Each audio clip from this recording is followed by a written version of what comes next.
Animal riddles. Can you solve these? I build my home with logs and sticks, and slap my tail when danger is near. Who am I? A beaver. B otter. C platypus.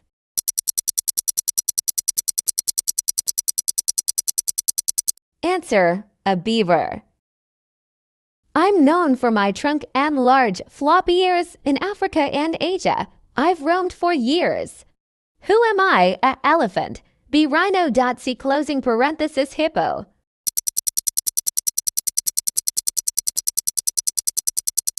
Answer: elephant. I have a mane and might give a roar, in the wild savannah. I'm known for my might. Who am I? A tiger. B lion. C leopard. Answer: B lion.